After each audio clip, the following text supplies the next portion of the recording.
জানিয়েছিলেন মোহাম্মদ সামি। আইপিএল এর মাঝ পর্বে পেরিয়েছে যেন স্বস্তির সুর সেই সামির গলায়। সানরাইজার্স হায়দ্রাবাদের জার্সিতে খেলা এই তারকা পেসার বলেছেন, অনেকদিন ধরেই খেলাটা কেমন যেন একতরফা হয়ে যাচ্ছিল, ব্যাটারদের দিকেই ঝুঁকে থাকছিল। থুতু লাগানোর উপর থেকে নিষেধাজ্ঞা উঠে যাওয়ার পর ছবিটা কিছুটা বদলেছে, আগের থেকে ভারসাম্য এসছে, বোলাররা আবার সুইং ফিরে পেয়েছে, একই সঙ্গে বল ভিজে গেলে তা বদলে ফেলার নিয়মও চালু হয়েছে। এই বিষয়টাও বোলারদের পক্ষেই যাবে। রোহিত শর্মার পর ভারতের পরবর্তী টেস্ট অধিনায়ক কে হবেন, এই নিয়ে জোর জল্পনা চলছে। জুনে ভারতীয় দল ইংল্যান্ড সফরে যাবে এবং একটা টেস্ট সিরিজ খেলবে। প্রথম টেস্ট ম্যাচটা 20 জুন অনুষ্ঠিত হবে। বিশ্ব টেস্ট চ্যাম্পিয়নশিপের নতুন চক্রে এটা হবে ভারতের প্রথম টেস্ট সিরিজ। ইংল্যান্ড সফরে ভারতকে 5টি টেস্ট ম্যাচ খেলতে হবে। এমন পরিস্থিতিতে বিসিসিআই এখন রোহিতের জায়গায় একজন নতুন অধিনায়কের কথাও বিবেচনা করতে পারে। ডিসেম্বর থেকে জানুয়ারিতে অস্ট্রেলিয়া সফরে রোহিত শর্মা এবং জসপ্রীত বুমরাহ যথাক্রমে অধিনায়ক এবং সহ অধিনায়ক ছিলেন, কিন্তু ইংল্যান্ডে এই সমন্বয় অব্যাহত থাকার সম্ভাবনা খুবই কম। আইপিএল এর পাশাপাশি দক্ষিণ আফ্রিকার টি-20 লিগের দল রয়েছে জেএসডব্লিউ গ্রুপের। সেই দলের নাম প্রিটোরিয়া ক্যাপিটালস, যারা প্রথমবার এএসএ 20 লিগের রানার্স হয়েছিল। রাসেলকে সেই প্রিটোরিয়া ক্যাপিটালসের হয়ে আসন্ন মৌসুমে খেলাতে চান সৌরভ।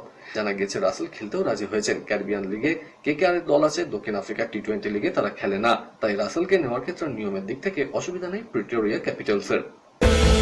আইপিএল চলছে, ভারতীয় দলের কোনো সূচি নেই। এর মধ্যে আন্তর্জাতিক ক্রিকেট সংস্থার টেস্ট কর্মতালিকায় নেমে গেল ভারত। একদিনের এবং টি-20 ক্রিকেট কর্মতালিকায় অবশ্য জায়গা ধরে রেখেছে গৌতম গম্ভীরের দল। 3 ধরনের ক্রিকেটের নতুন কর্মতালিকা প্রকাশ করেছে আইসিসি। টেস্ট ক্রিকেটের কর্মতালিকায় এক ধাপ নেমে গিয়েছে ভারতীয় দল। তৃতীয় স্থান থেকে চতুর্থ স্থান নেমেছেন রোহিতরা। নিউজিল্যান্ড এবং অস্ট্রেলিয়ার কাছে টানা দুটো সিরিজ হারের প্রভাব পড়ছে ক্রমতালিকায়। ভারতের রেটিং 105, দুধাপ এগিয়ে দ্বিতীয় স্থানে উঠে এসেছে ইংল্যান্ড। বেন স্টোকসের রেটিং পয়েন্ট 113, এক ধাপ নেমে তৃতীয় স্থানে রয়েছে দক্ষিণ আফ্রিকার টেম্বা বাবুমাদের দলের রেটিং পয়েন্ট 111। লাল বলে ক্রিকেটের কর্মতালিকায় নেমে গেল সাদা বলের দুটো ফরম্যাটে শীর্ষস্থানে ধরে রেখেছে ভারত। একদিনের ক্রিকেটে রোহিত শর্মার দলের রেটিং পয়েন্ট 124 আর দ্বিতীয় স্থানে থাকা নিউজিল্যান্ডের রেটিং পয়েন্ট 109। খেলার খবর আরো আছে, কিন্তু তার আগে নিয়ে নিতেই হচ্ছে ছোট্ট একটা ব্রেক। দেখতে থাকুন।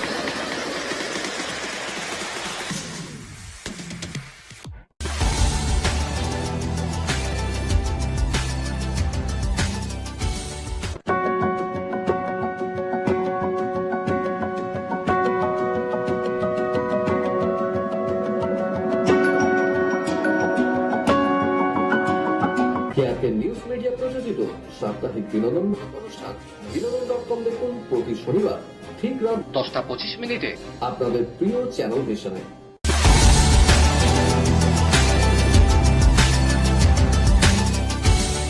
ব্রেকের পর আবার ফিরে এলাম আপনাদের প্রিয় খেলা আর খেলা নিয়ে।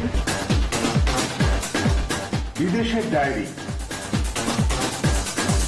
চ্যাম্পিয়ন্স লিগের সেমিফাইনালে বার্সেলোনা বনাম ইন্টার মিলানের দ্বিতীয় লিগের বাতি বেজে গেল। প্রথম পর্বে ম্যাচ অমীমাংসিত হয়েছিল 3-3 গোলে। প্রথম পর্বে দুবার পিছিয়ে পড়েও ঘরের মাঠে হার এড়িয়েছিল বার্সা। সেই ম্যাচে হ্যামস্ট্রিংয়ে চোট পেয়েছিলেন বার্সা রক্ষণের অন্যতম ভরসা জুলস কুন্দে। দ্বিতীয় লেগে তাকে পাওয়া যাবে না, তার জায়গায় খেলতে পারেন এরিক গার্সিয়া। তবে চোট সারিয়ে অনেকটাই সুস্থ রবার্ট লেভানডস্কি। থাইয়ে চোটের কারণে 2 সপ্তাহ কোনো ম্যাচ খেলেননি এই পোলিশ স্ট্রাইকার, তবে তাকে মিলানে নিয়ে যাওয়া হয়েছে। 90 মিনিট খেলার মতো ফিট নন লেভানডস্কি। মনে করা হচ্ছে প্রথম একাদশে তিনি জায়গা পাবেন না। প্রতিপক্ষের ডেরায় জেতার ব্যাপারে আত্মবিশ্বাসী বার্সা কোচ হ্যান্সি ফ্লিক বলেছেন, নিজেদের খেলাটা খেলতে হবে, সেটা করতে পারলে 90 মিনিটের মধ্যে ম্যাচ জেতার ব্যাপারে আমরা আত্মবিশ্বাসী। লা লিগায় বার্সেলোনা রিয়াল মাদ্রিদের পয়েন্টের ব্যবধান কমলো। সেল্টা ভিগোকে হারিয়ে বার্সেলোনার সঙ্গে পয়েন্টের ব্যবধান কমিয়ে আনলো রিয়াল মাদ্রিদ।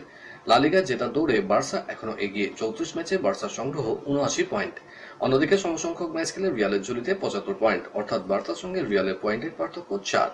রিয়াল পিছিয়ে থাকলেও এল ক্লাসিকো জিতে বার্সার সঙ্গে পয়েন্টের ব্যবধান কমাতে চাইছেন রিয়াল কোচ কার্লো আনচেলোত্তি। চলতি মরশুমের চতুর্থ এল ক্লাসিকো আগামী রোববার। বার্সা জিতলে খেতাব জয়ের আরো কাছে চলে যাবেন লামিনে ইয়ামালরা। রিয়াল জিতলে বার্সার সঙ্গে পয়েন্টের পার্থক্য তখন হবে 1। লিভারপুলের সঙ্গে দীর্ঘদিনের সম্পর্ক চেক করতে চলেছেন ট্রেন্ট আলেকজান্ডার-আর্নল্ড। তিনি জানিয়েছেন চলতি মরশুম শেষ করেই তিনি লিভারপুল ছাড়বেন। তিনি বলেছেন, দীর্ঘ 20 বছর লিভারপুলে কাটানোর পর এবার মরশুম শেষ হওয়ার পরই ক্লাব ছাড়ছি। এই সিদ্ধান্তের কথা জানাতে আমার হৃদয় ভেঙে যাচ্ছে। ক্লাব ছাড়ার সিদ্ধান্ত নেওয়াটা মোটেই সহজ ছিল না, জীবনের কঠিন সিদ্ধান্ত ছিল। 6 বছর বয়সে লিভারপুলে এসেছিলাম। ক্লাব এবং সমর্থকদের কাছ থেকে যে সমর্থন পেয়েছি তা আজীবন মনে থাকবে।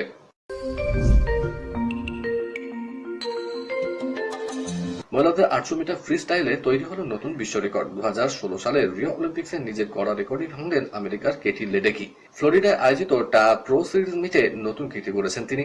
আমেরিকায় গ্রেচেন ওয়ালস একই দিনে দুবার 100 মিটার বাটারফ্লাইয়ে বিশ্ব রেকর্ড গড়েছেন। অলিম্পিক্সে 8 মিনিট 4.79 সেকেন্ডে 800 মিটার ফ্রি স্টাইল শেষ করেছিলেন লেডেকি।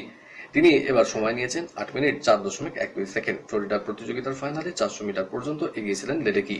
তারপর গতি একটু কমিয়ে দেন কৌশলগত কারণে। 450 থেকে 500 মিটারে শেষ করেন দ্বিতীয় স্থানে, আবার 550 মিটার থেকে প্রথম স্থানে ফিরে আসেন।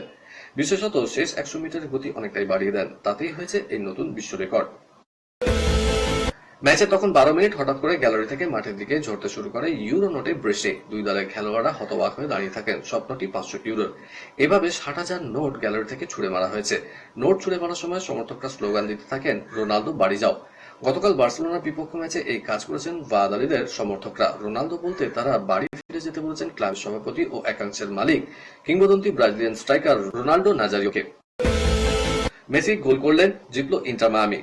ফ্লোরিডায় মেজর লিগ সকারের ম্যাচে নিউ ইয়র্ক রেড বুলসকে 4-1 গোলে হারল মেসির দল। টানা 3টে ম্যাচে হারের পর মায়ামির এটা প্রথম জয়। আবার 4 ম্যাচে গোল না করা মেসি এদিন নিউ ইয়র্ক রেড বুলসের জালে বল জড়ান। খেলার 9 মিনিটে গোল করে এগিয়ে দেন ইন্টার মায়ামিকে ফাফা ফিফাল।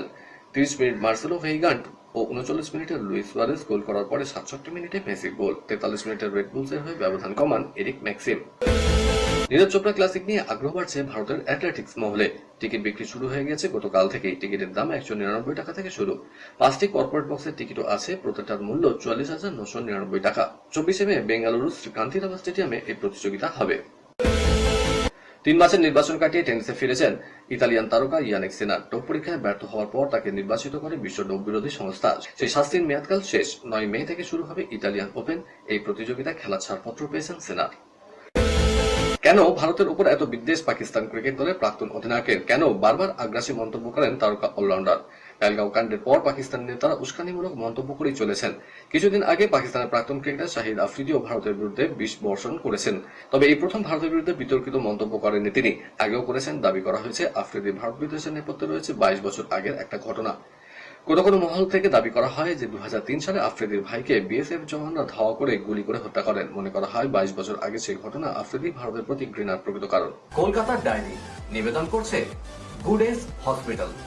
ক্লাবের ব্যবস্থাপনা এবং এলমি কর্মকর্তারা দুজনের প্রস্তাবের সঙ্গে একমত। ফলে ক্রেসপো, দিমিত্রস দিয়াবান্তোভস সহ বর্তমান বিদেশি খেলোয়াড়দের সকলকে ইস্টবেঙ্গল থেকে ছাড়পত্র দেওয়া হবে। ক্লাবের কর্মকর্তা এবং ইমামি প্রতিনিধিদের মধ্যে একটি বৈঠক অনুষ্ঠিত হয়। ক্লাবে কোটি কোটি সমর্থকদের জন্য ইস্টবেঙ্গলকে আরো শক্তিশালী এবং প্রতিযোগিতামূলক করতে হবে।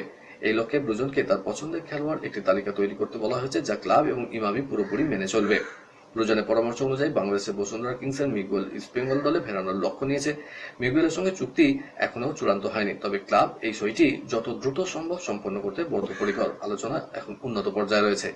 ইস্টবেঙ্গলের এই সংস্কার প্রক্রিয়া ক্লাবের সমর্থকদের মধ্যে নতুন আশার সঞ্চার করেছে। ব্রুজনের নেতৃত্বে ক্লাবটা 2025-26 মৌসুমে কতটা প্রতিযোগিতামূলক হতে পারে তা এখন দেখার।